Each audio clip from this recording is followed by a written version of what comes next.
Okay, so let's get started.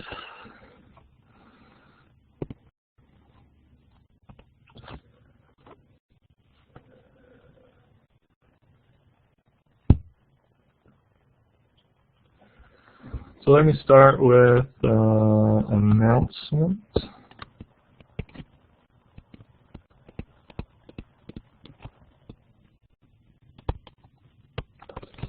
You should have gotten an email from the Moodle site through the news forum, but originally it seems like I had scheduled the midterm for spring break, which I assume you guys would not want to attend, so I moved the midterm to be on the week of the 23rd.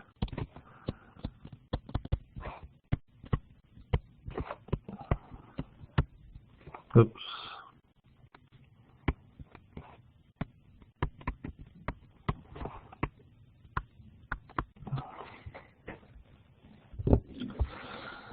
So it'll be on the Thursday, so we'll have a review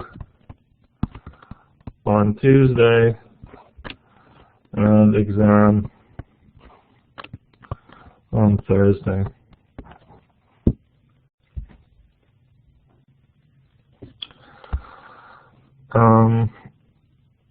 Let me just remind you for assignments,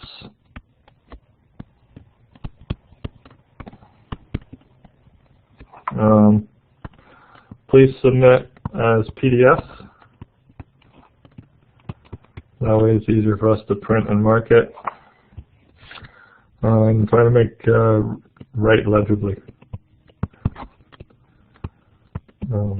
Michelle commented that some of the assignments were a little bit difficult to read. She's working on it and hopes to have them marked by next week. I think, let's say include your name.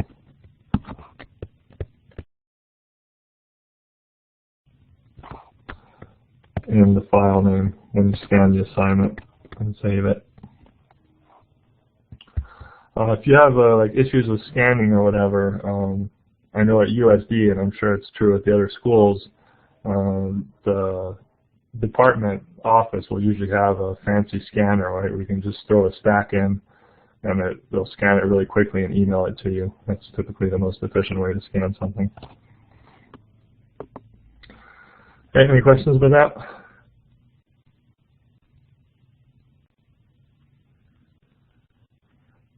Okay, so let's start with a summary of last time.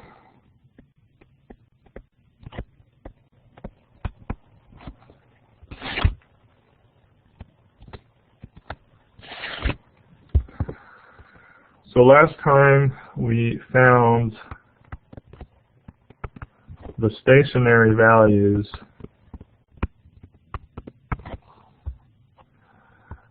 let's say now we found the conditions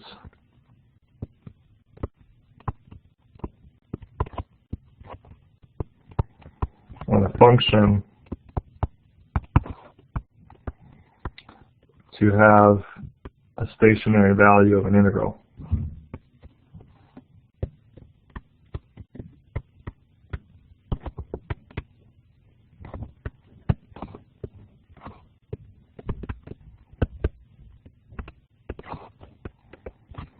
So the integral would have been of the form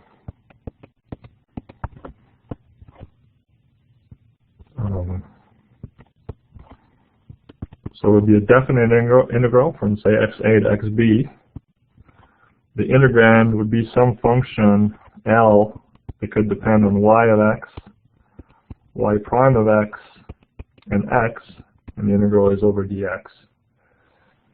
So we found the way to find the function y of x so that this integral is an extremum. So it could be a stationary value, so it could be a minimum, a maximum, or in principle it could also be an inflection point. Typically we care about an extremum, a minimum, or a maximum. Okay. So the function y of x that makes this integral stationary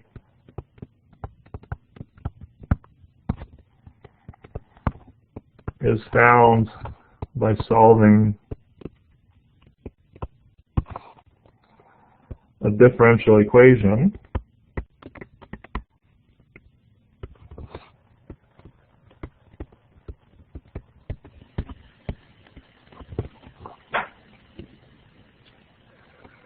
And that differential equation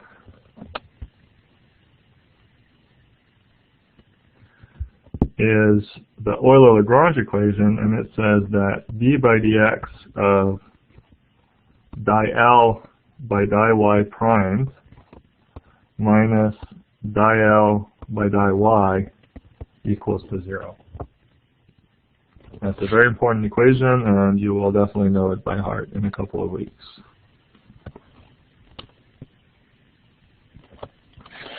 It's called the Euler-Lagrange equation.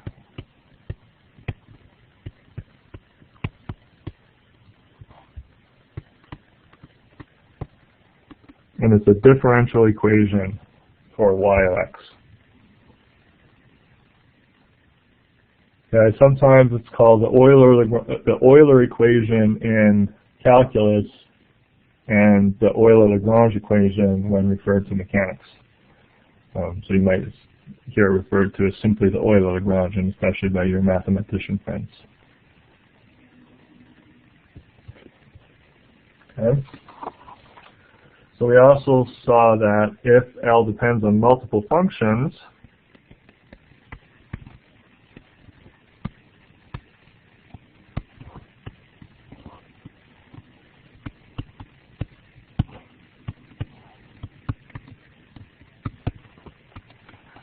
then each of those functions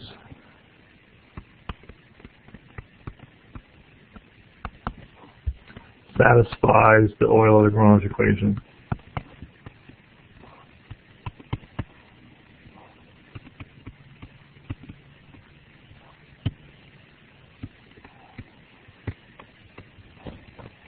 So if you had the integral I do something from, let's say now we'll use t instead of x, from ta to tb, and the function L depended on q1 of t all the way to qn of t, as well as the derivative. So when it's t, we use a dot, so q1 dot of t all the way to qn dot of t, and potentially t, dt. Then for all I from 1 to n, you have the Euler-Lagrange equation in the form d by dt di L by di qi dot minus di L by di qi equals to 0.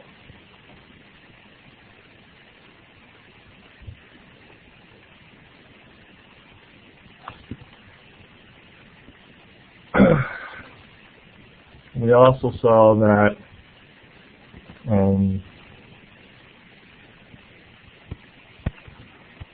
when the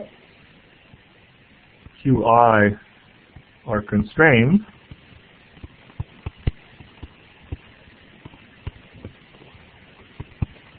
so constrained means we have equations of the form fj, so some function of q1 of t all the way to qn of t, and potentially t equals to 0. So that would be a constraint equation.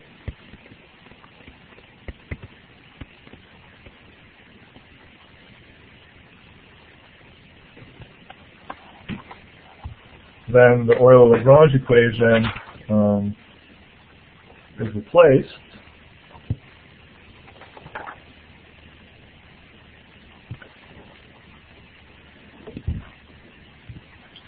And you can write it as d by dt of di L by di qi dot minus di L by di qi. So the left-hand side is still the same, but now on the right-hand side, we can write this as the sum from j equals 1 to k, so let's say there are k constraint equations,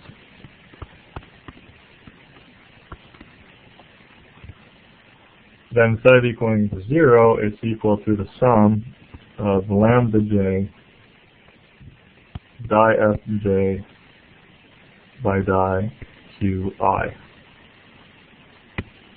So note there's the I here. That's the same I as here.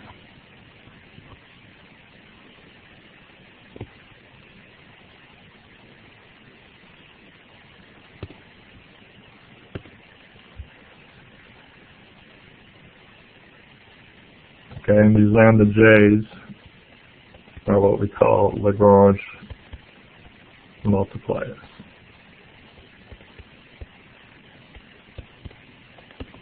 And because we have these k constraint equations, then those provide additional equations that you need to solve for these lambda j's.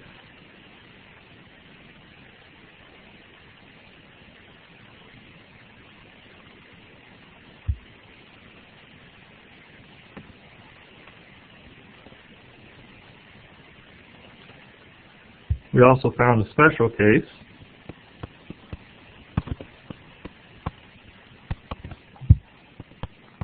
if L does not explicitly depend on time. So explicitly depend on time means that di L by di t equals 0.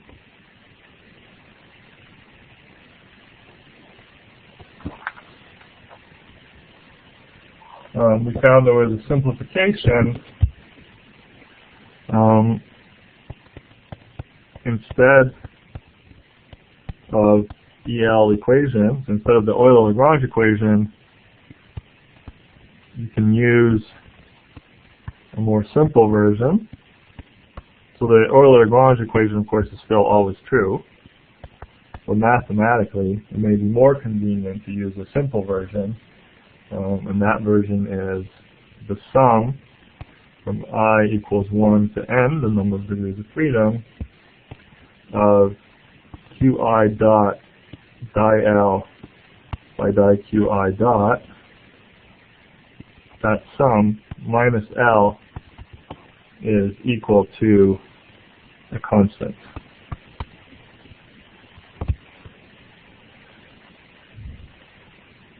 Okay, and in the notes, and in the previous lecture, we did this with y's.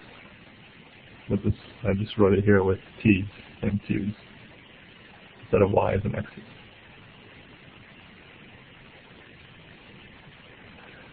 Okay, so any questions about that? There's a lot of material, and we'll do a bunch of examples on Thursday.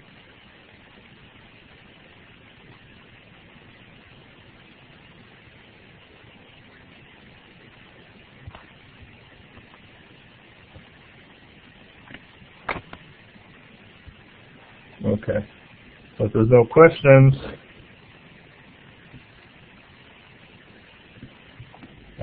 I actually added a section to the notes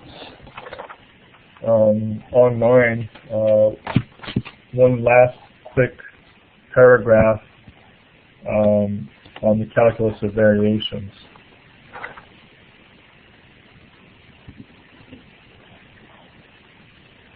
So you printed out the notes earlier than an hour ago. It's not in your notes, but it is online now. So this would be section 271, I think. So this is, again, stationary value of an integral.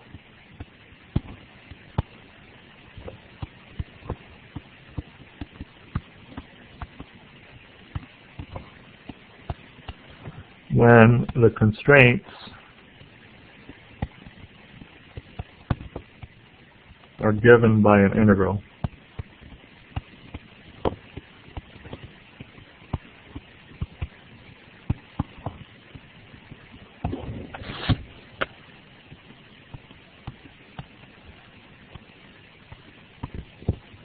Okay, so this means that we have a constraint equation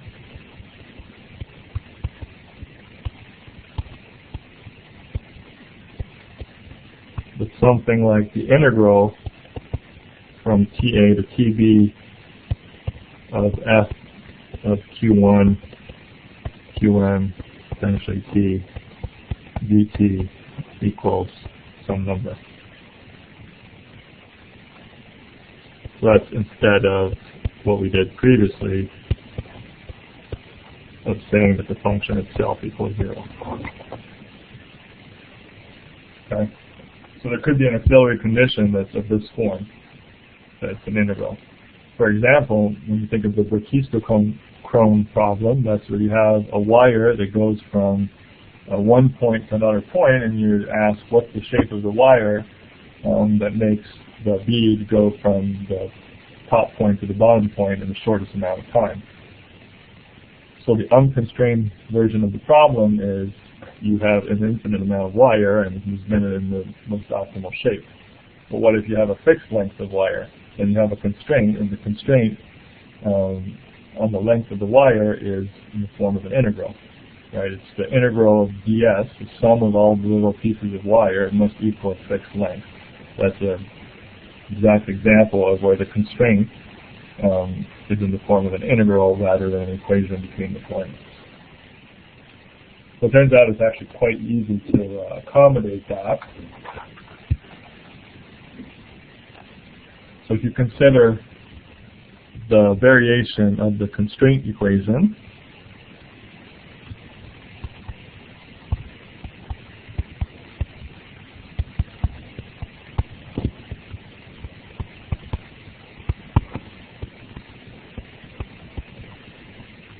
so we take delta of that integral,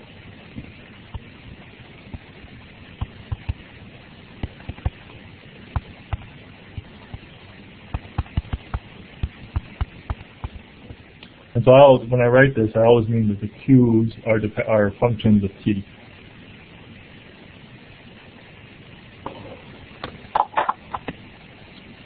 Actually, in the notes there's a mistake I'll have to correct. We should not have dots in the constraint equation. So I did it right here in the handwritten, but the printed notes online are wrong.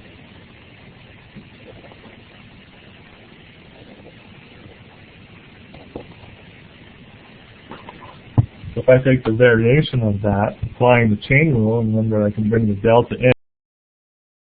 in, so this is really the integral of delta f, so it's the integral of TA to TB of delta f, and delta f I can write as a sum from I equals 1 to n of di f by di qi delta qi.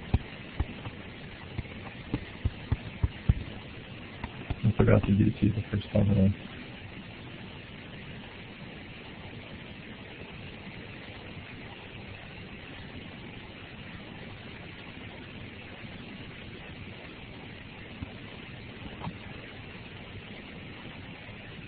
And so the constraint, so the delta of that, so the other side of the equation, the delta of a constant is of course 0.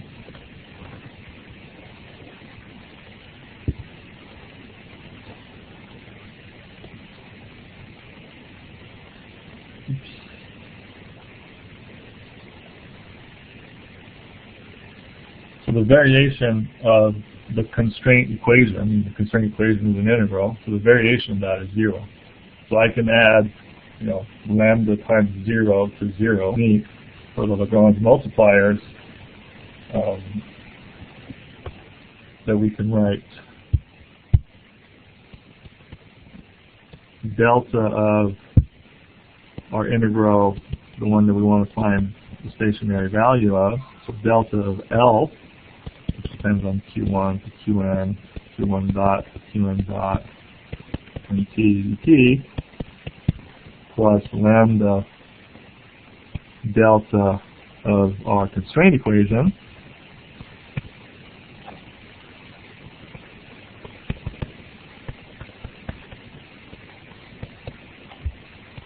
is equal to 0.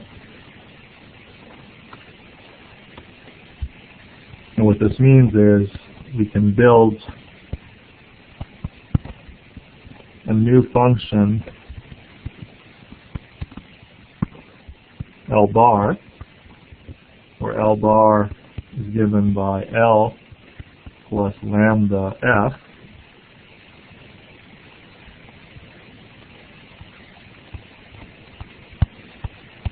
and apply the Euler-Lagrange equation to L bar.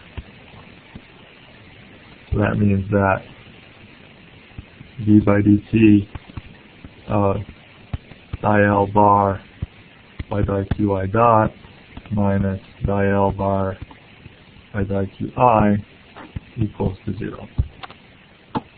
So it turns out it's actually even easier to handle a constraint that's given by an integral than it is to handle a constraint that's given by an equation. Because in this case, you can just get the Euler-Lagrange equation and equal to 0, rather than that sum with the lambdas in it.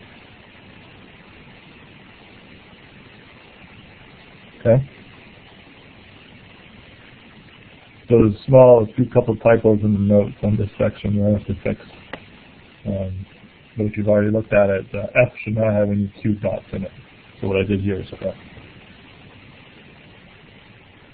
Okay. Any questions in general about the calculus of variations? If you've never done this, it's a bit much to absorb quickly and to be familiar with the techniques. But as we practice with it, and we'll do some examples on Thursday, hopefully it'll be less confusing.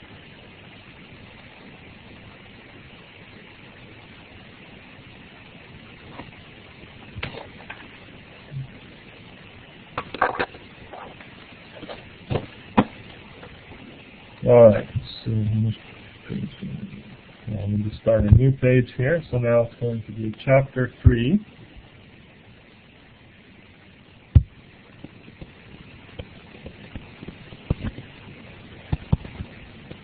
We're going to look at what's called virtual work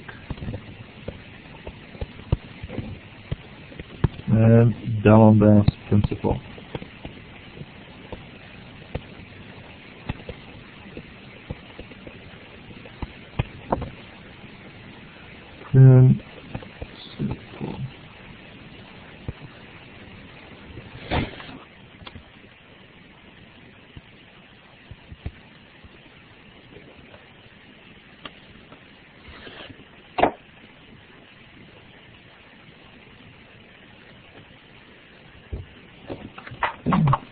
So remember, the goal here, now we're going back to physics and mechanics,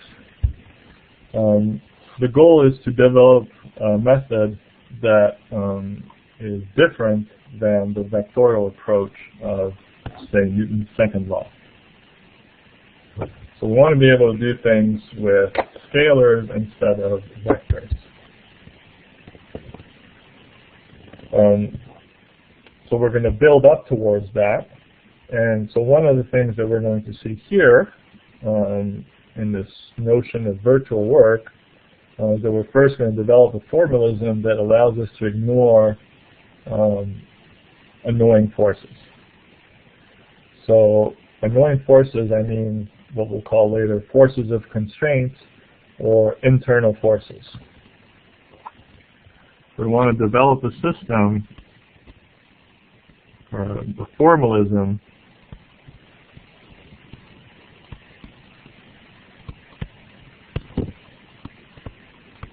where we can ignore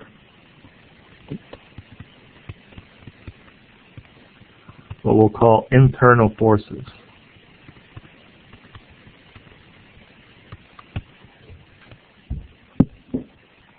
So for example,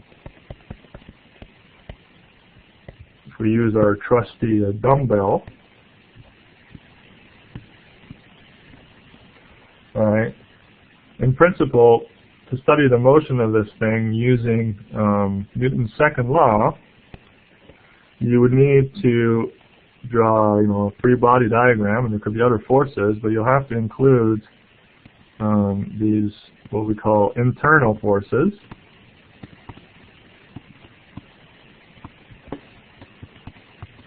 which in this case are the tension in the rod. So if you want to describe the motion of this dumbbell, in principle it should only depend on the external forces that are applied to it.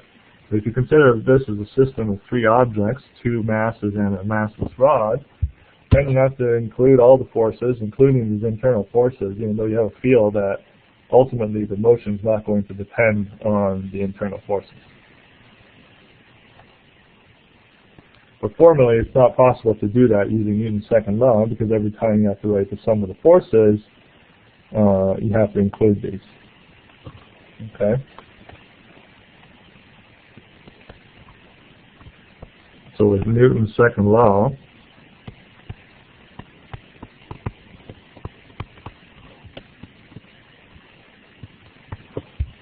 cannot ignore tensions.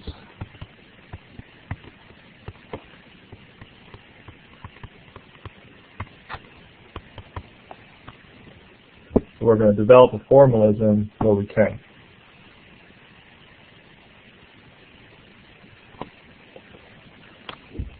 So we introduce the concept of virtual work.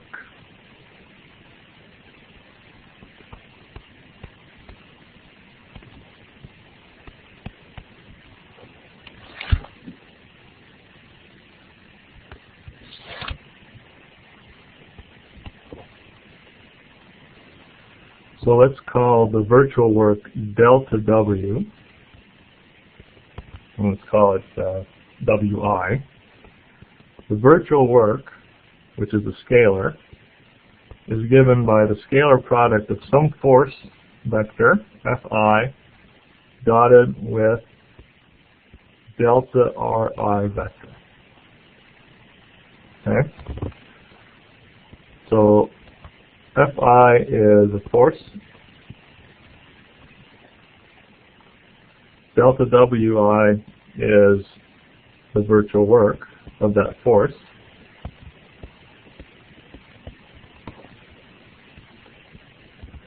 And now what is delta Ri? Delta Ri is a virtual displacement.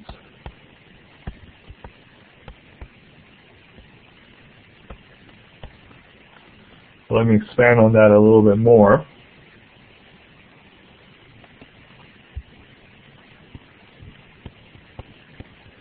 Because this is really the hardest part, I think, to understand. So delta Ri is a variation in the position vector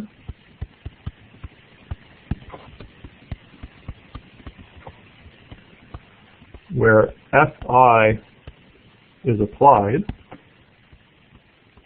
So the force Fi is applied at a location Ri, and delta Ri is a variation in that position vector. It's a variation in the position vector, and this is the important part, that is, I'm going to say, in harmony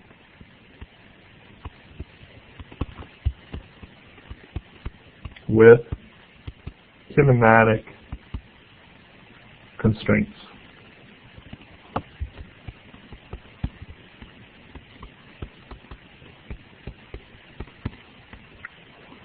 In addition, delta Ri must be reversible.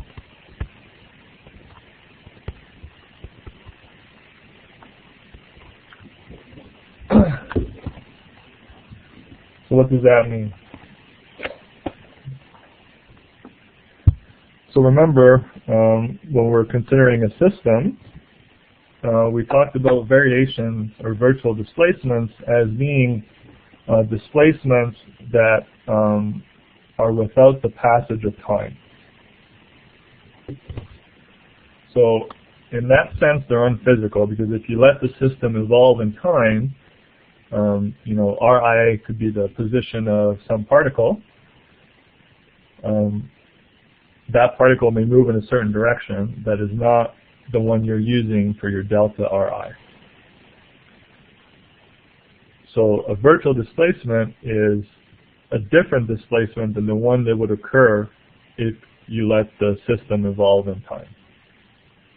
However, a virtual displacement must be in harmony with kinematic constraints.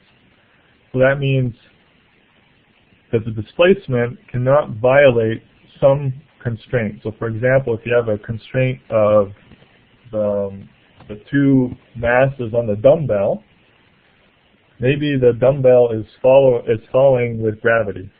So the real displacement would be downwards.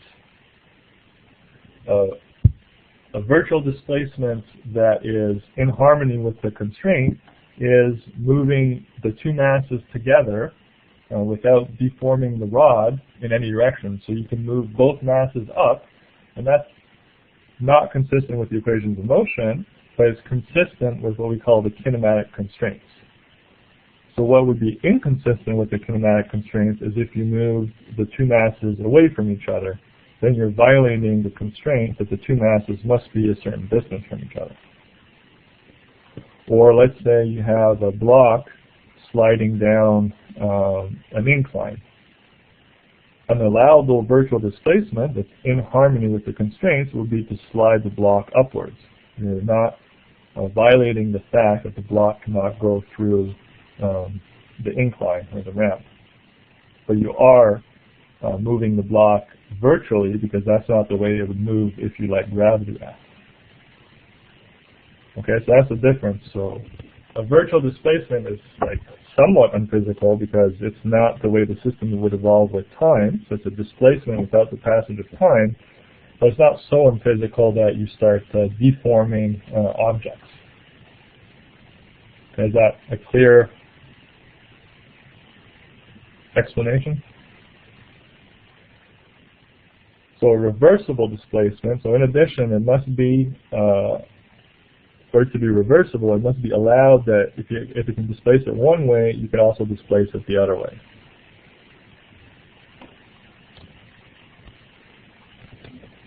So for example, let me draw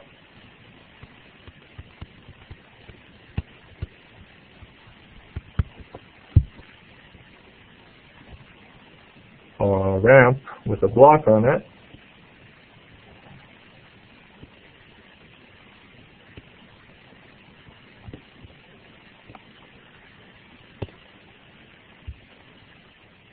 So a virtual displacement of the block, let me first do a real displacement and let me call that dr. So r could be, for example, if it's, let's say, let me put the origin here for simplicity.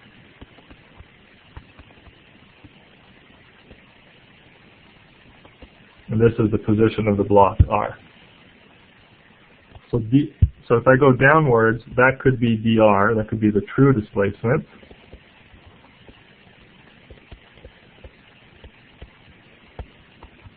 I could choose a delta r that's equal to the true displacement. So let me say in blue, this would be an allowable delta r. In blue, another allowable delta r would be to go upwards. So that's an allowable reversible virtual displacement. So if I go the upwards delta r, I can reverse that as a downwards delta r, and it's still kinematically okay. An example of a non-allowable virtual displacement would be a delta r that's away from the plane. So that delta r going upwards is in harmony with the constraints, the red delta r. Right? It's I'm not going through any blocks or violating any space of any objects by doing that. However, the red delta r is not reversible, because the minus delta r would mean the block can go through the ramp. Okay?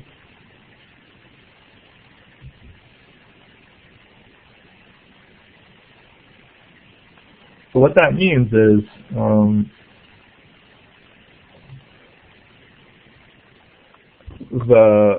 by definition, the virtual work from a normal force is always zero. So if you think about it, the virtual work is the scalar product of the force vector with a virtual displacement.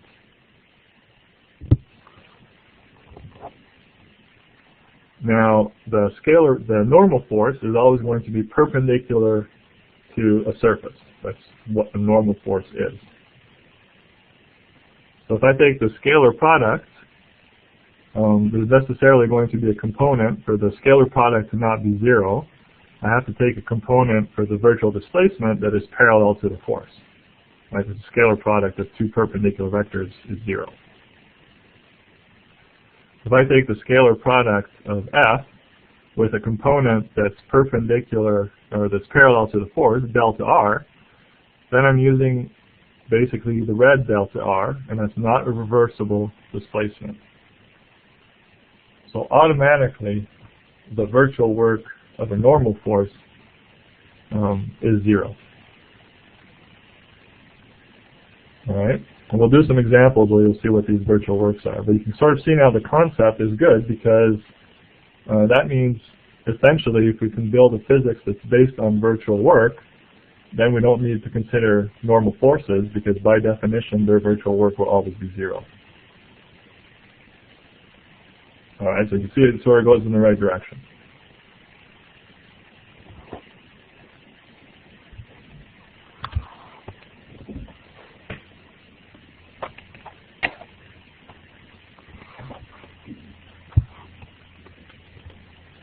So the first thing from which we can build this new analytic mechanics is called the principle of virtual work.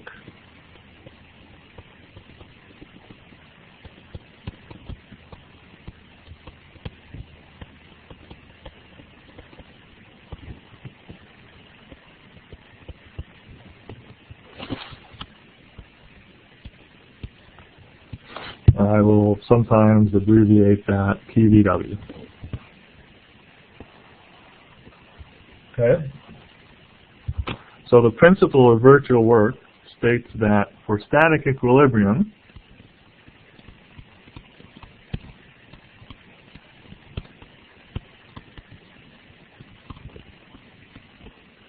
the sum of a system of all the virtual works is equal to zero.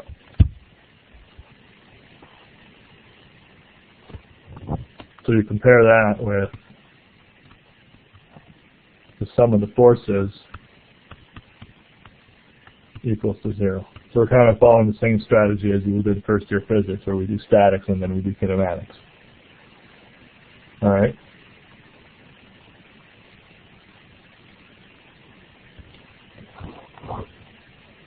So the principle of virtual work, this I'm telling you is given now, is that the sum of all the virtual works on a system, so all the forces on a system, that could be many forces on many particles, the sum of the virtual works must be zero, and if it is zero, then the system is in static equilibrium. All right. So what that means is if I write this as, actually let me write the sum over n. Capital N. So N is the number of applied forces.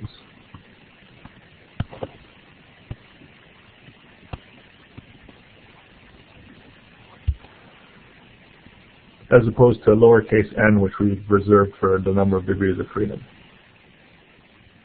So simply plugging in the definition of virtual work, this means that the sum of the products of the Fi's with the delta Ri's is equal for static equilibrium.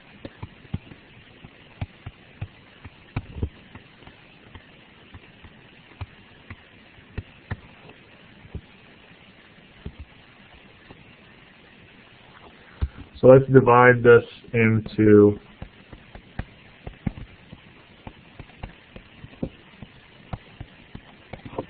external and internal forces.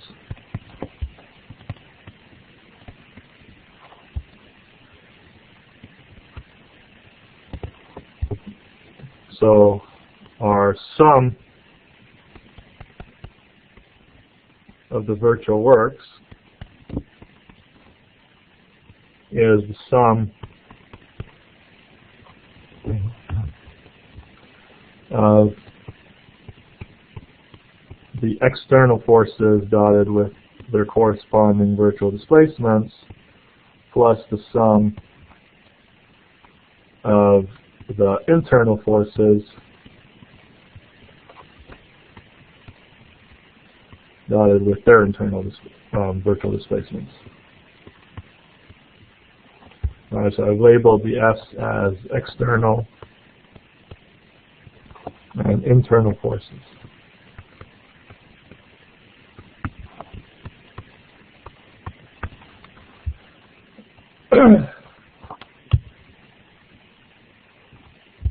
So typically,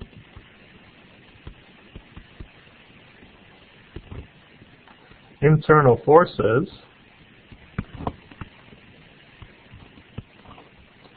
are related to constraints.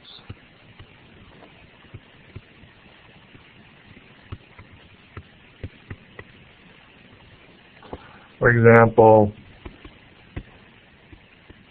tension. A tension force is often related to a constraint, right? It's because you have maybe a rope that's constraining two things from moving from each other, or a rod. Same thing with a normal force.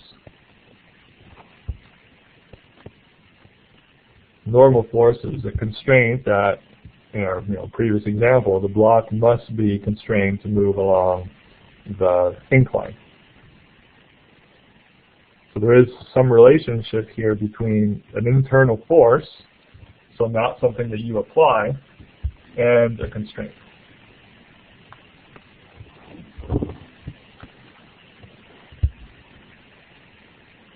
So now we introduce the term a workless constraint.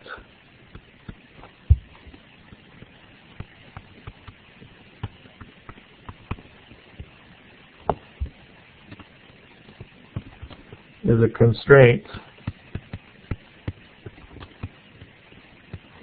that leads to forces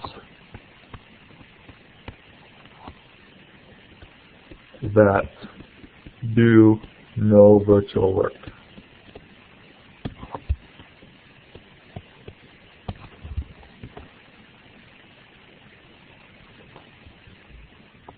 So a normal force would be a workless constraint because the virtual work done from the normal force, as I just explained, is going to be zero by definition, because the only component of the normal force that's going to give non-zero virtual work is the component that is associated with a non-reversible displacement. This is all a very complicated way to say that most forces of constraint are workless constraints. And so most internal forces ultimately do no virtual work.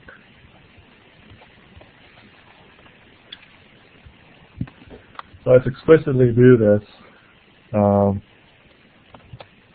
for the dumbbell and to see how these internal forces work.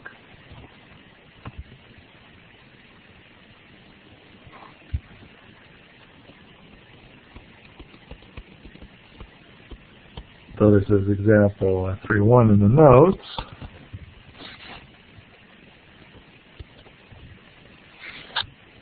So let's say you have our dumbbell, so two masses and a rod.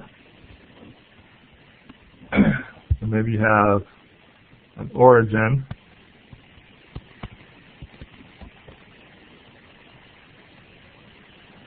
And let's consider the tension in the rod.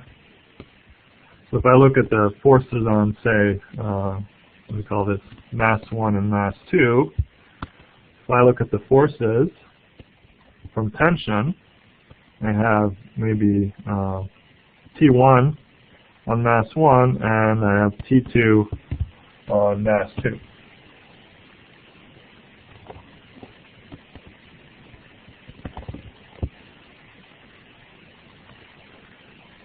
Okay, so as you know, from Newton's third law,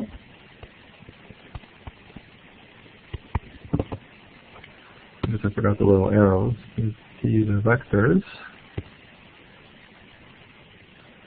We have that T1 vector must be equal to minus T2 vector.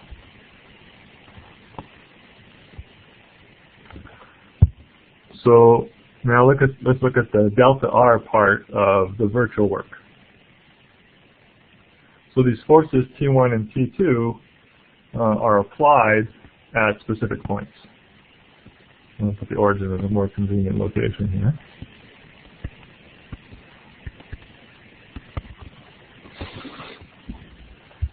So T1 is exerted at position vector R1, and T2 is exerted at position vector R2. So now to do the virtual work of these two forces, I must consider a virtual displacement that is in harmony with the constraints. So these are two rods that are floating in free, our dumbbell is floating in free space, let's say.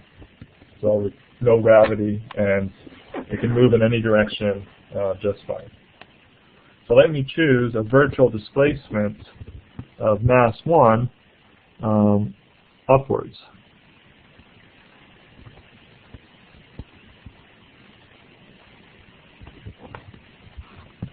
So I can choose it in any direction that I want for mass 1, because I said the rod is in the dumbbell is in free space.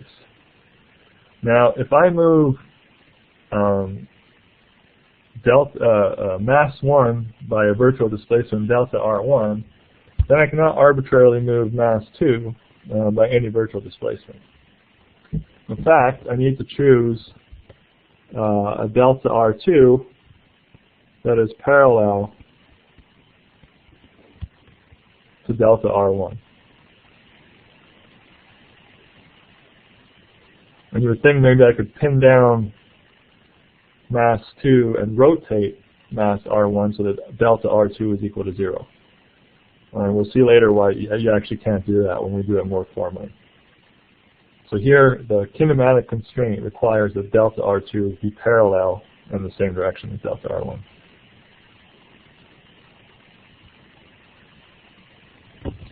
So given all this, we can now calculate the virtual work.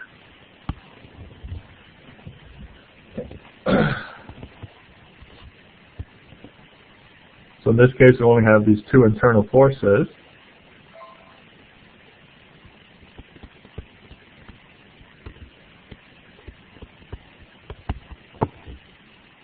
So the virtual work is going to be the sum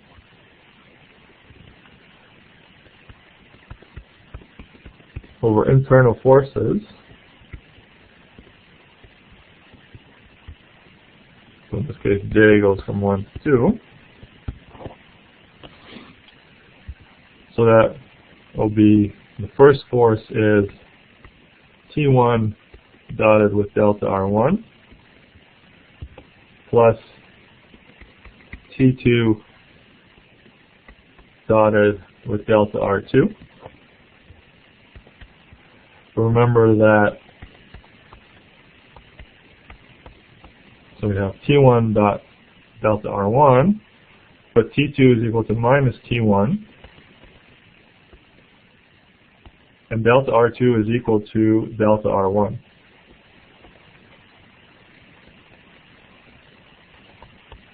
And then we have 0.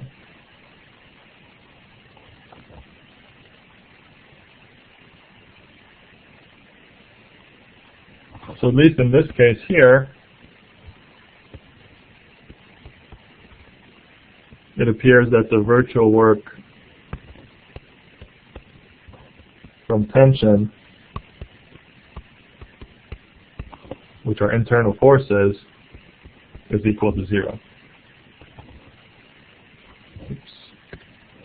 So tension is a workless constraint.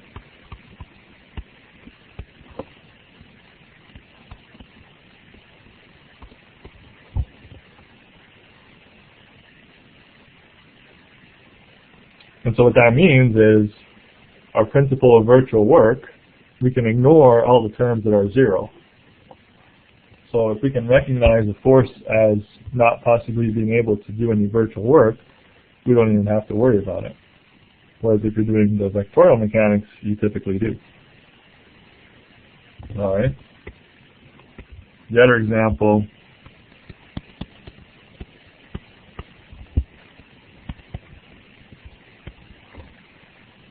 you have a block sitting on a surface,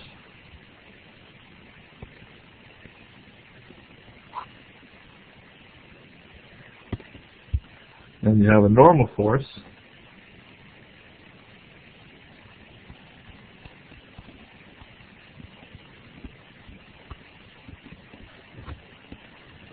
as we argued earlier, the only allowable virtual displacements are those that are parallel to the surface.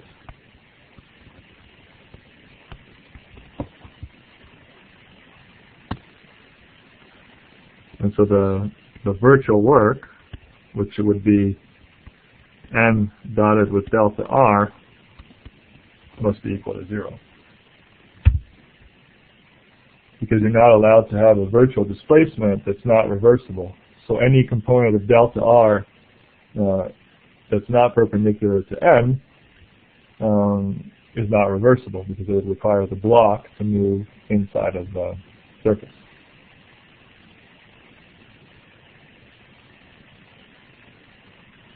Alright, so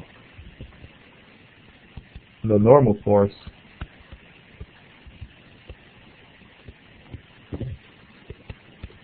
is a workless constraint as well.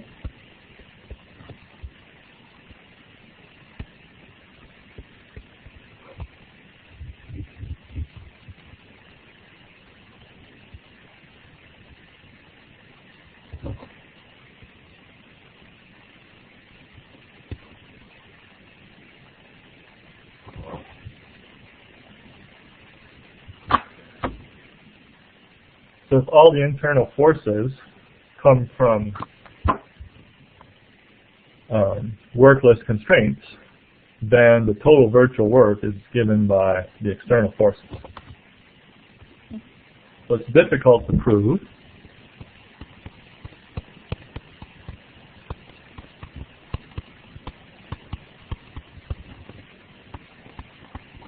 but internal forces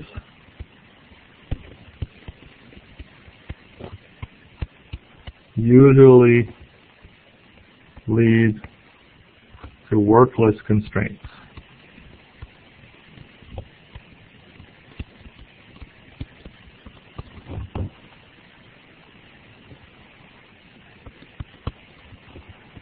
So the conclusion is that we will ignore internal forces.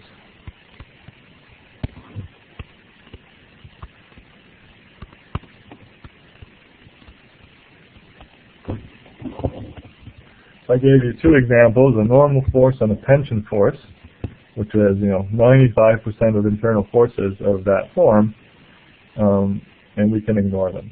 And I've showed you explicitly that for these two that you can ignore them. And this is quite a powerful statement, because if you really wanted to do Newton's law properly on, say, our dumbbells, then you really should consider all of the atoms that make up the dumbbells. Now, all of the atoms are all pulling and pushing on each other.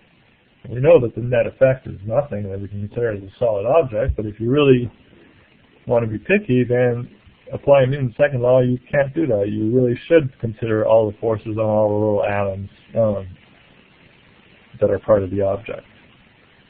But through this mechanism, we know that these are internal forces, and because, in this particular case, Newton's third law makes all the workless, the virtual works cancel each other, we know in this formalism that we actually were doing the physics properly, and that we can ignore all those internal forces.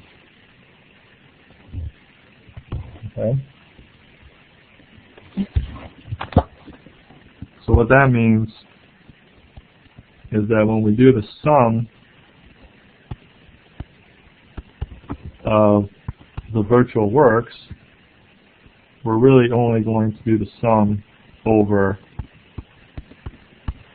the external forces.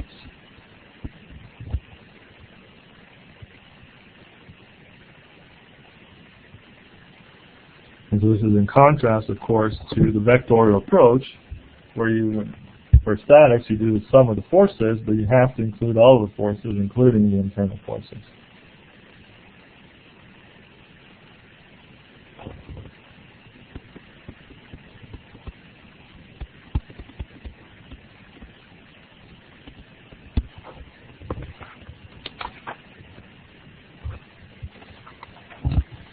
So let's work on the math a little bit and develop this formalism further.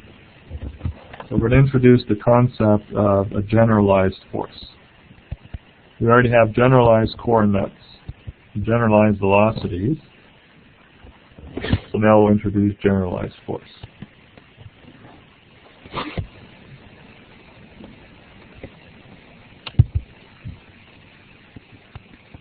So the virtual work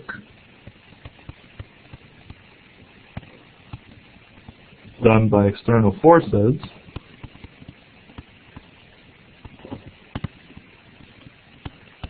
is what we just have up there.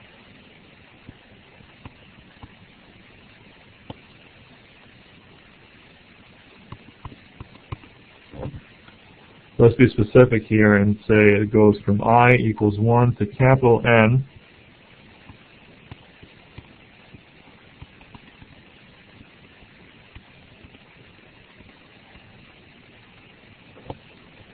So the virtual work done by external forces for capital N external forces.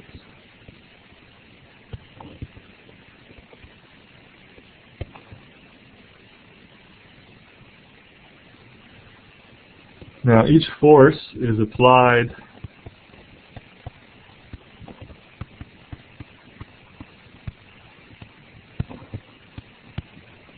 at position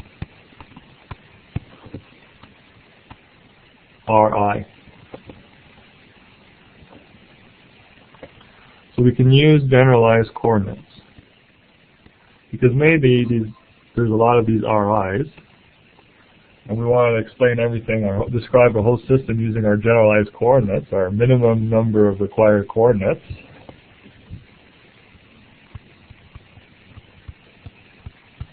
So in principle, we can describe each of these Ri's in terms of generalized coordinates. So these Ri vectors I can write as functions of the generalized coordinates.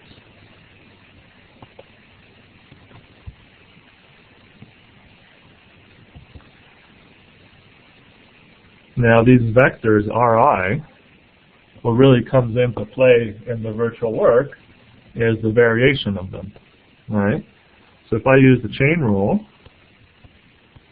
I can write the delta Ri's as the sum.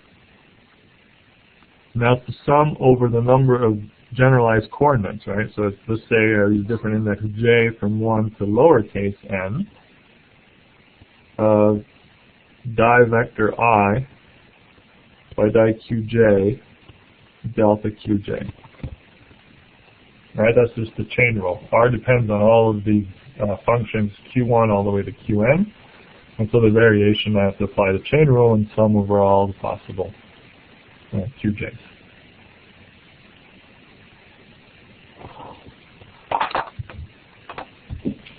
Nope, so I'm missing an index I on the R.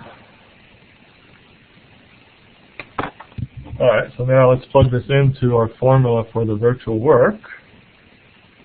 Let me do that on the next page.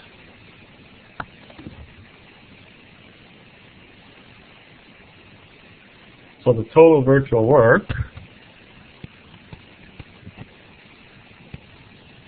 the sum from I equals 1 to n of the total virtual works. Oops.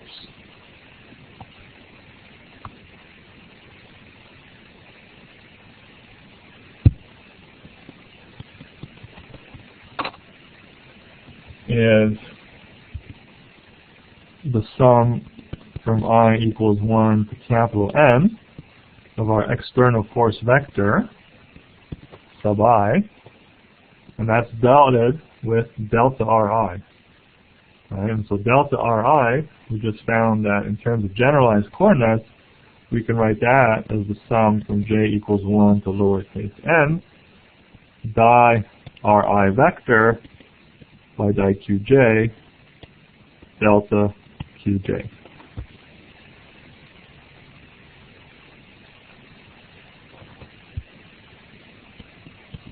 Now this is a sum, right? So I can swap around the order of summation and I still get the same result. So let me swap around the order of summation and put the sum over j in front. So that's the sum from j equals 1 to lowercase n. And then the other term is the sum from I equals 1 to capital N of Fi vector, so the external vector force, dotted with the vector that's delta or di Ri vector by di Qj. And then let me stuff the delta Qj on the outside.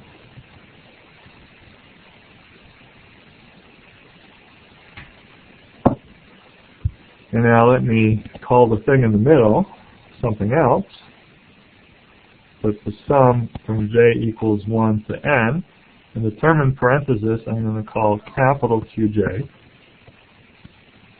And then multiplied by delta Qj. So the sum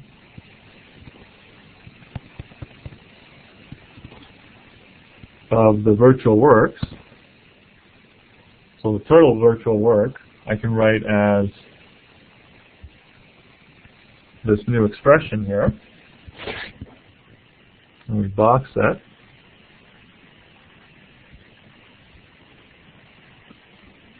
Oops.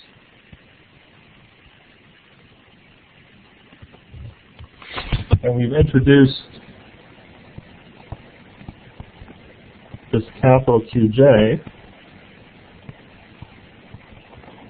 So 3 bars in the equal sign as the sum from I equals 1 to capital N of the external force Fi dotted with di Ri by di Qj.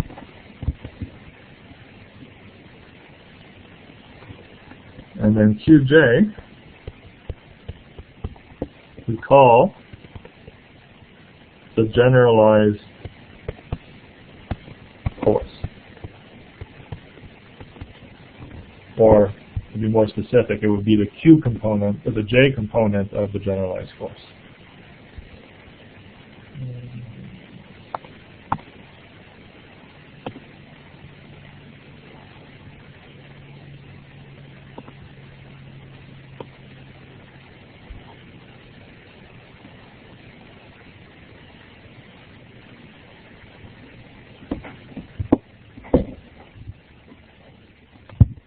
So the total virtual work is the sum over J of Qj and delta Qj.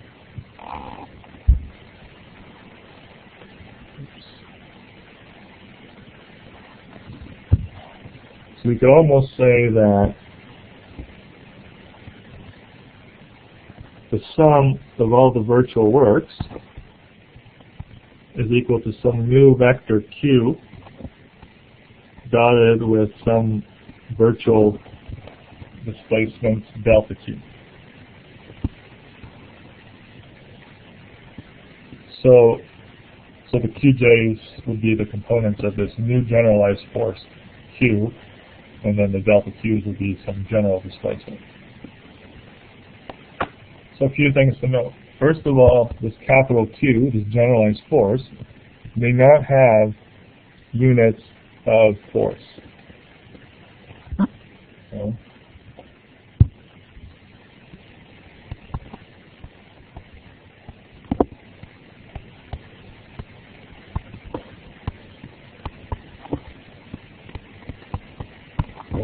I guess the correct word is dimensions of a unit.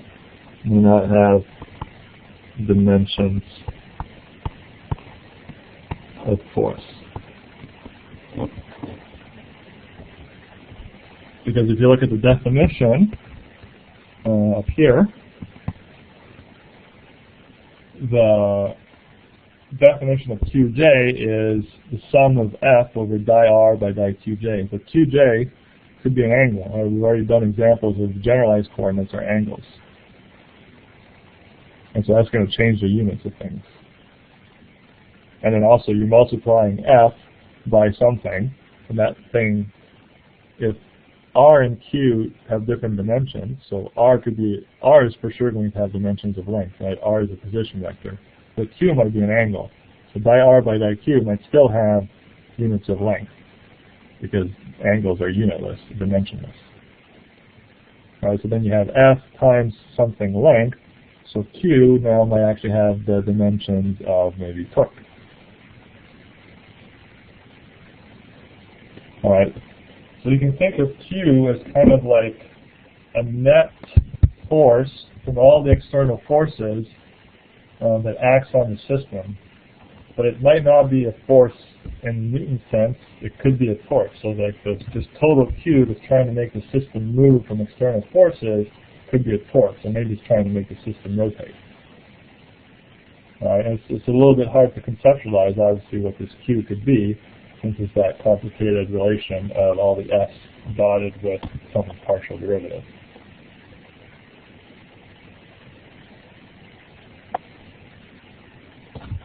So, if the total virtual work is 0, then the total generalized force, Q, capital Q, is 0 too.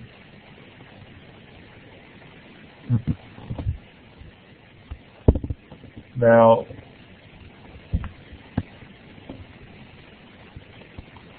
so if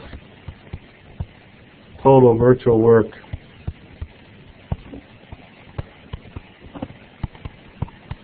is 0, then the capital Q vector is 0. But we also have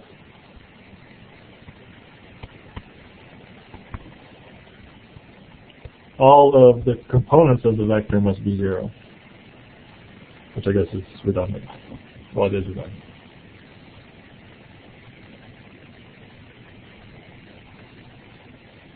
But mathematically, we're never going to use the capital Q as a vector, because it has some weird dimensions and we really don't care.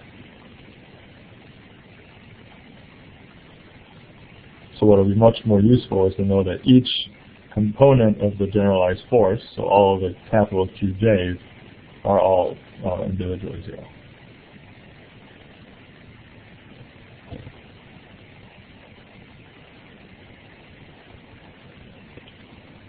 So this is again super abstract.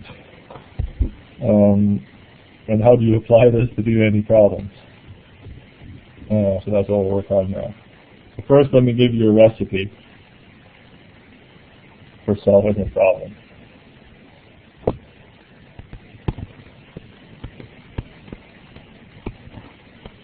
Using the principle of virtual work.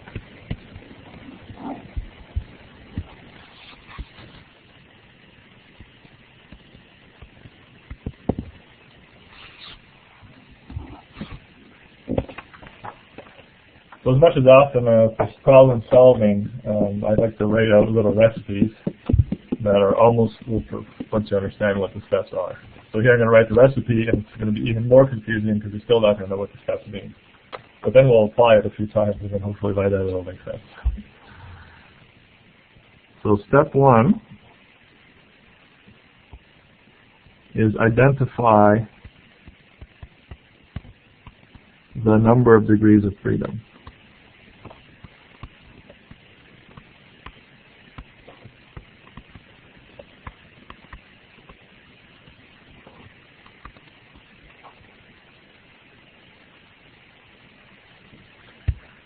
To determine the number of constraints.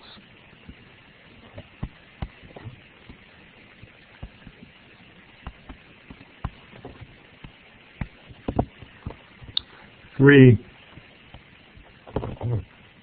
choose generalized coordinates.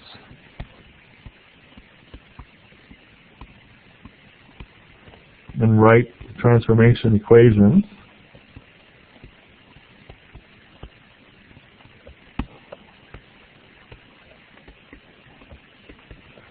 So the transformation equations, I mean, basically express all the vectors that you have in your problem in terms of the generalized coordinates.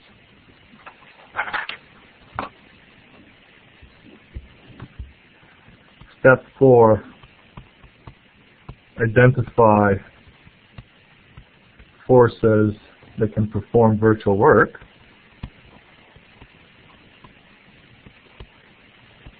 Perform non-zero, obviously, virtual work.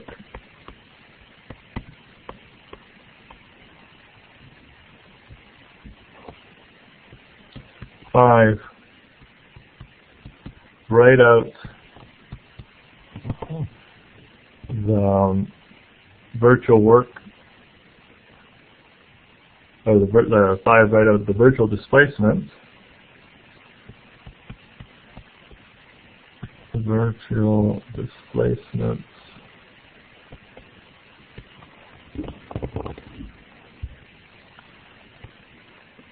for the points where forces act.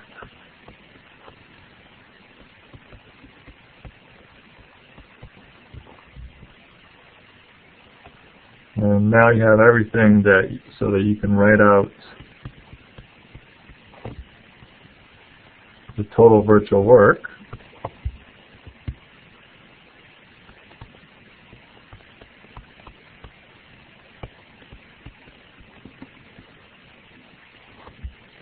And step 7,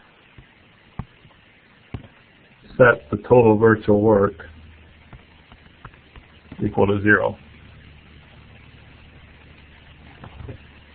That is a summation standard.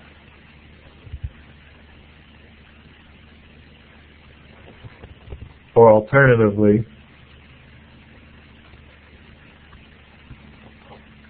calculate, set the components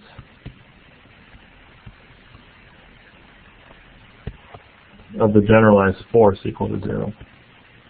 Those are equivalent.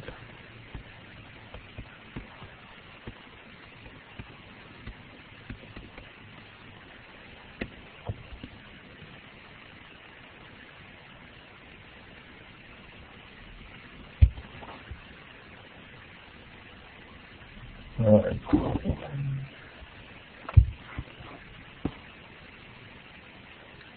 So let's do an example. And this will be 3.3 in the notes.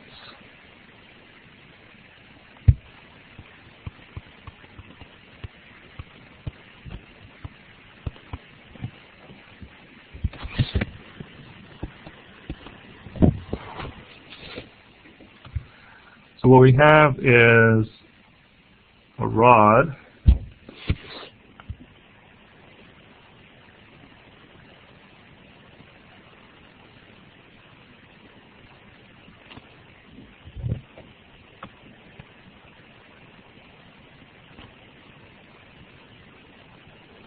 and a pivot point.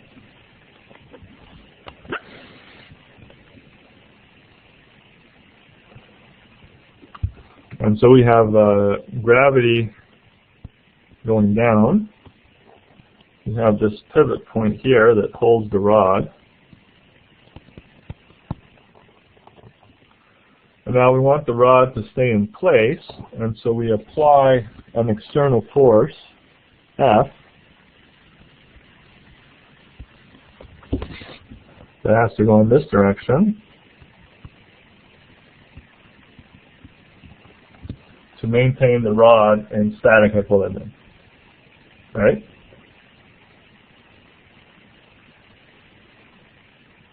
And so the question is, use the principle of virtual work to show that, to calculate the value of F. So the rod has a length of, what did I say, 2L in the example. So it has a length of 2L, and a mass of M. So how would you solve this problem without virtual work? Without virtual work, you would use torque, right? And you might actually have to do the sum of the forces equals 0 and the sum of the torques equals 0 to solve the problem. And that's granted relatively easy to do in this problem. But of course, it's a simple example. Okay. So let's do this now with the principle of virtual work. So step 1 is to identify the maximum number of degrees of freedom that we could have here. So it's a rigid body.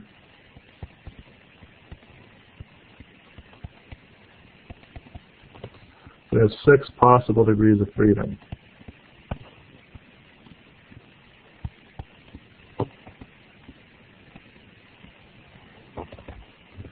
So the 6 possible degrees of freedom, you could use, for example,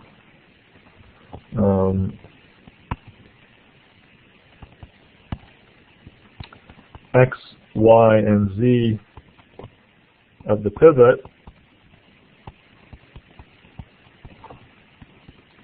plus 3 angles to describe the orientation of the rod. I guess I forgot to say that the rod is constrained to be in the plane, in the vertical plane.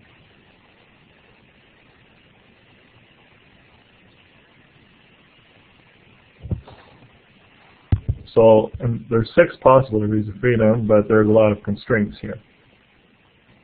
So let me introduce an origin. I guess in the notes I made X go to the left and Y go downwards.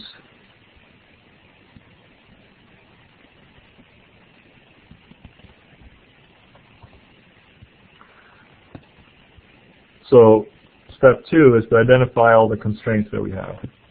So X, Y, and Z are the positions of my pivot point. Well, we have the constraints that, because it's a pivot point and it's fixed, we have X equals 0, Y equals 0, and Z equals 0. It's 3 constraint equations that come from the fact that the end of the rod is pinned down. Now, we also have that the rod can only rotate about the Z-axis. So the rod is not allowed to rotate in the about the X-axis or the Y-axis. And then so we'll call those angles theta X equals 0 and theta Y equals 0. And so the only angle that we're left with would be this theta Z. Because there's only one angle left, I'm just not going to put an index on it. But that would be theta Z.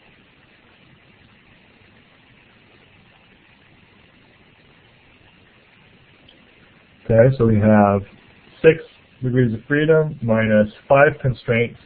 We only really have 1 degree of freedom. And so 3, we now want to choose a generalized coordinate, and we sort of already did that. So we'll choose theta, which is theta Z, as the generalized coordinate.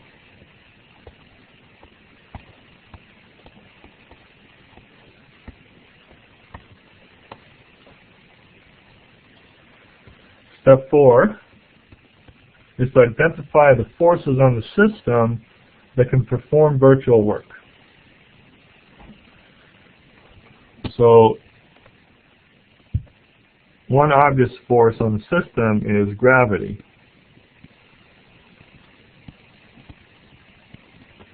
All right. Now that's not all the forces on the system, of course, because there are forces at the pivot point, right? There's going to be a reaction force at the pivot point that's going to have an X and a Y component. because what I've drawn there, the sum of the forces is not equal to 0. Yet the system's in static equilibrium. That's because there's additional forces at the pivot point that would make the sum of the forces 0. And if you recall from this kind of problem, the forces at the pivot point are always a pain in the neck. But the step 4 tells us to identify the forces that can perform virtual work. So virtual work can only be performed by forces where the virtual displacement of where the forces is applied is in harmony with the kinematic constraints. There's absolutely no possible virtual displacement of the pivot point that is in harmony with our constraints. The pivot point is fixed, so you can't virtually displace it or you'll break it. So it turns out there are no forces that can perform virtual work at the pivot point, and we've already drawn the only 2 forces on the system that can perform virtual work. So that part's done.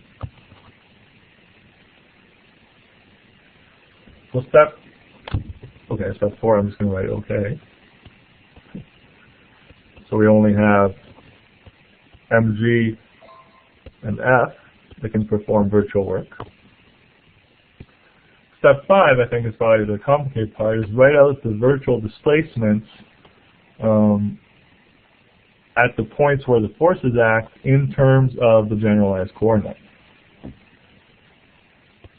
So that means I need to know delta R1 and delta R2.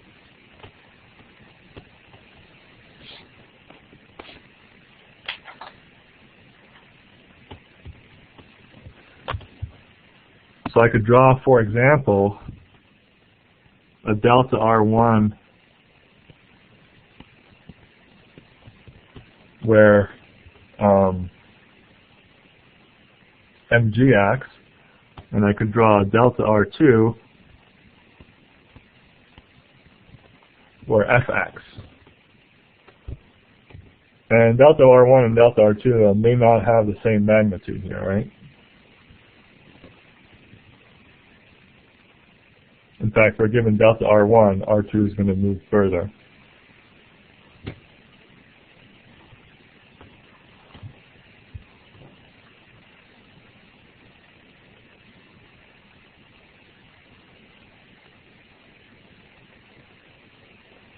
So we now need to write out this more explicitly using the transformation equation. So we need to write out the transformation equation. So let me explicitly draw where the vectors R1 and R2 are. So the vector R1 is from the origin to where the first force acts. So that's the vector R1. And the vector R2 is where the second force acts from the origin, right? It's the position vector of where the force acts. And so I need to write out R1 and R2 in terms of our generalized coordinate theta.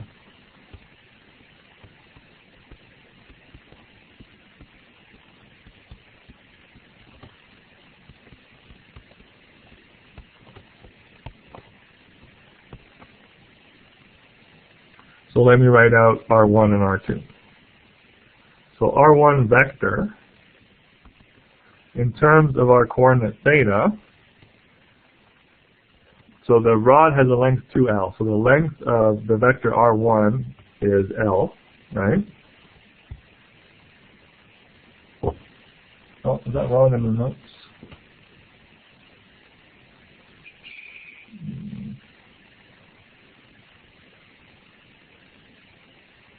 Yeah, we're off by a factor of 2 in the notes. Okay, so that should be L and 2L.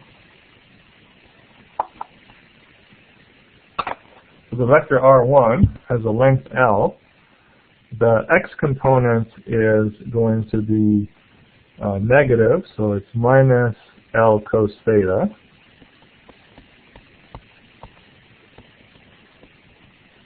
And the y component, the way I've drawn it, is positive. So it's, the x component should be sine theta.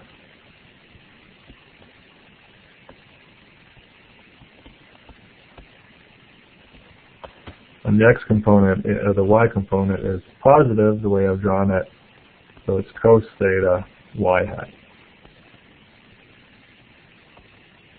Okay? The vector R2, it has a length 2L, and it's going to have exactly the same components. So it's going to have minus theta, sine theta in the x hat direction plus cos theta in the y hat direction. And that's not so surprising, right? Because kinematically, if you move the rod with delta R1, then delta R2 is going to be in the same direction. But it's going to have a slightly different length. And so that is fully captured there. But what we need in the principle of virtual work, we need delta R1 and delta R2. And so we want to express those in terms of our generalized coordinate. So delta R1 is the variation of this vector. So L is a constant, and then if I take the variation of minus sine theta x hat, then I have the derivative, so applying the chain rule, so delta of sine theta, right? Delta of sine theta is minus cos theta delta theta x hat, and then it's minus sine theta delta theta y hat. X hat and y hat are constants, right? So that's L times minus cos theta x hat minus sine theta y hat, and I'll put the delta theta at the back. And so similarly, delta R2, that is 2L times minus cos theta x hat minus sine theta y hat and delta theta on the other side. So we've written our virtual displacements in terms of our generalized coordinate and in terms of the virtual displacement of the generalized coordinate.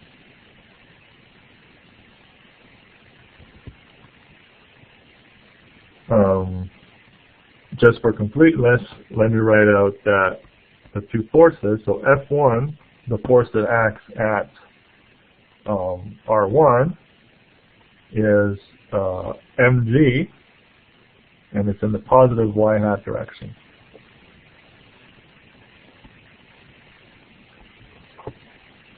And F2 is our force F, and it acts in the minus x hat direction.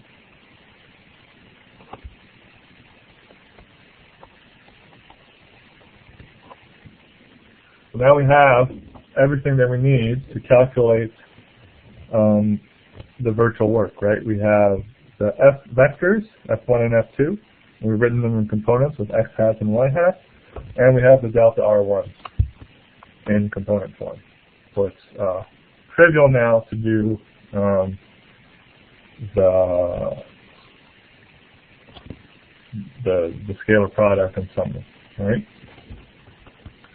So step 6 now is to calculate the virtual work.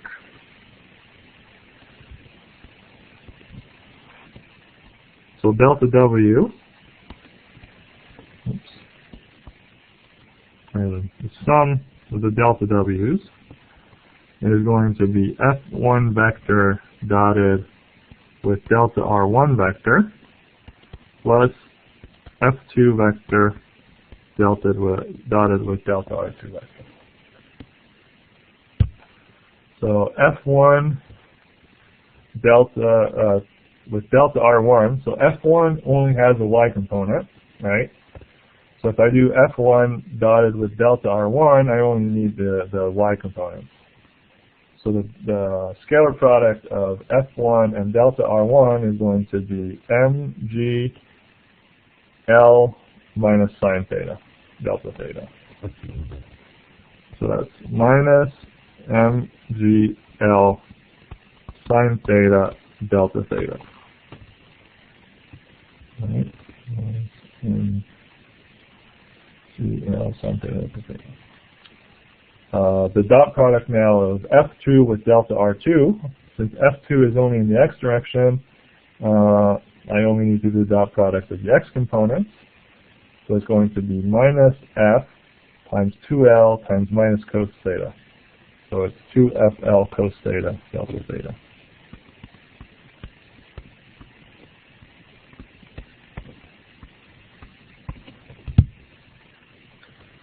Okay? So that is the total virtual work. Step 7 is to set the total virtual work equal to 0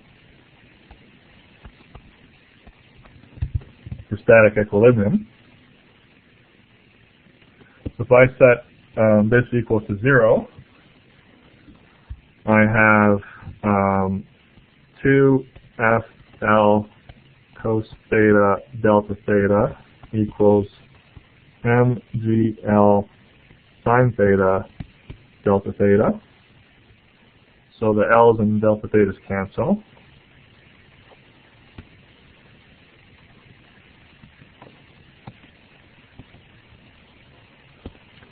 And then I'm left with F equals a half mg sine theta over cos theta, which is tan theta. And that will be our answer.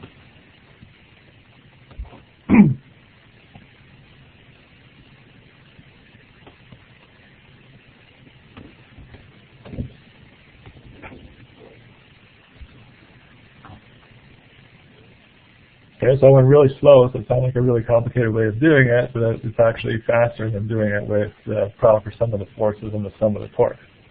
We'd have these unknown forces, right? You have much more unknowns because you have all the unknown forces at the pivot point. Whereas the way we did it here, we only have one unknown, which is the force F that we're trying to find.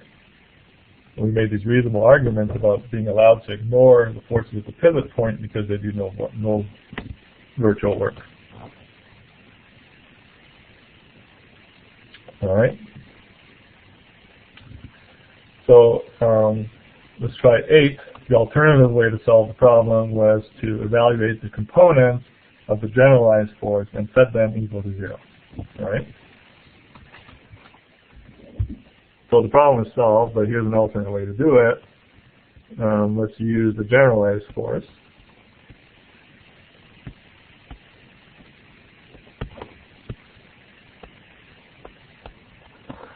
So remember, we have 2 applied forces, right? So you feel like maybe there's 2 generalized forces, but there isn't. There's one component of generalized force per generalized coordinate, right? So the generalized force was the sum over, or had in it the generalized coordinates, and there's only one generalized coordinate here, right? The effective number of degrees of freedom here is just 1. So Qj, remember the definition of the generalized force was the sum from I equals 1 to capital N of Fi, the external applied force, dotted with di Ri by di Qj. But there's only one Qj, right? The lowercase qj, which is theta. So Qj is theta. So there's only one generalized force, or one component of the generalized force, because there's only one generalized coordinate. Alright, so let's calculate this. So we need di Ri by di Qj first. Right, so remember the vector R1 was equal to, let's see, R1 was L, so it was L times minus sine theta x hat plus cos theta y hat. And what we need in the equation above here is di Ri by di Qj. So di Ri by di Qj is the same as di Ri, or di R1 in this case, sorry, by di theta. So di R1 by di theta, well, it's very similar to what we had before. That's going to be L minus cos theta x hat minus sine theta y hat, right? It's just d by d theta of R1. And x hat and y hat are constants. So the derivative of sine is cos, and the derivative of cos is minus sine. Same thing for R2. R2 was 2L minus sine theta x hat plus cos theta y hat. So that means that di R2 vector by di theta is equal to 2L minus cos theta x hat minus sine theta y hat. And the FIs we already wrote out, right? So recall that we had F1 was mg y hat and F2 vector was minus f x hat. So we have everything that we need to calculate this Qj. Alright, so Qj is F1 dotted with di R1 by di theta plus F2 vector dotted with di R2 vector by di theta.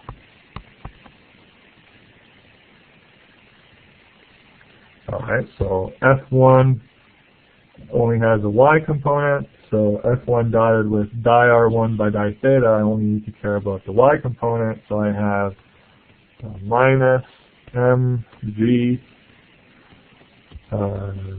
L cos theta, and then the F2 di R2 by di theta, F2 only has an x component, it's minus f, so that's going to be plus f times 2L sine theta. And that actually looks a little bit similar to what we had above here for the total virtual work. Right, it's the exact same formula minus the delta thetas in it. And of course that makes sense because the total virtual work should be Qj, so capital Qj times delta lowercase qj. Delta lowercase qj is really delta theta, and capital Qj is what we have here. So it's this multiplied by delta theta.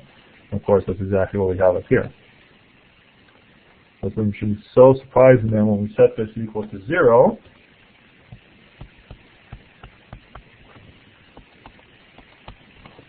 that we get 2FL sine theta equals MGL cos theta.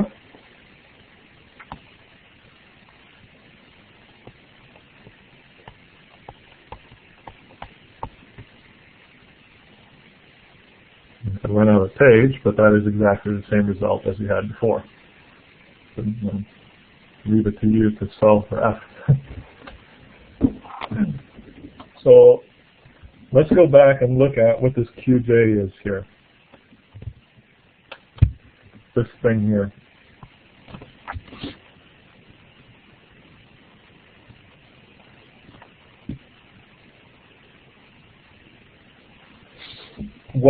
First of all, the units. Qj does not have units of force, right? Because it's got mg times L. So it's force times distance.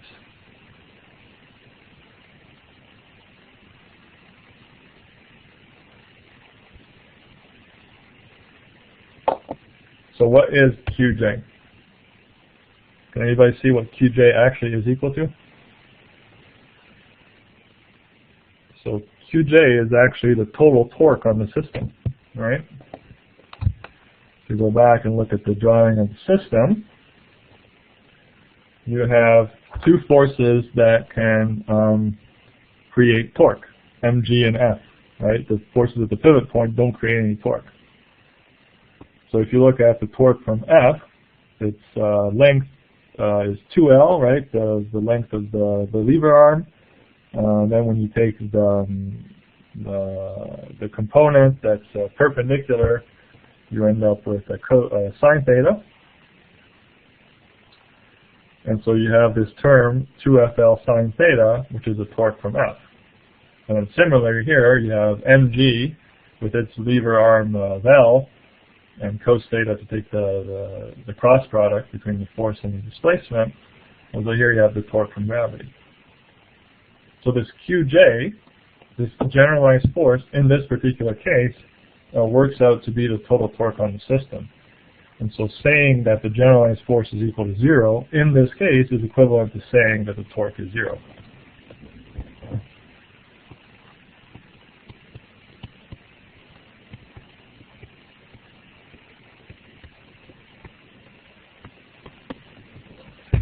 So we're starting to see some of the power of this new method for doing mechanics, where we've introduced rather abstract mathematics, right? If you look at the definition of Qj, it's not super obvious what that would do, the sum of the forces times di-Ri by di-Qj.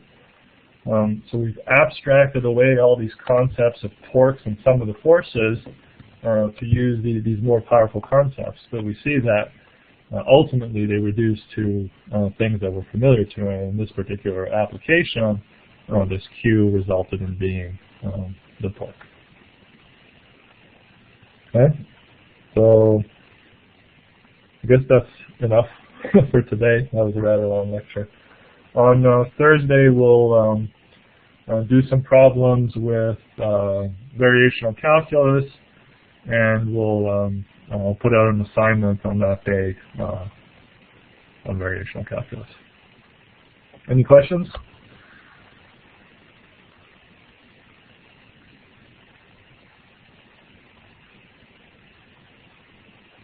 Okay. Well, if there are no questions, then thank you everyone, and we'll meet again on Thursday.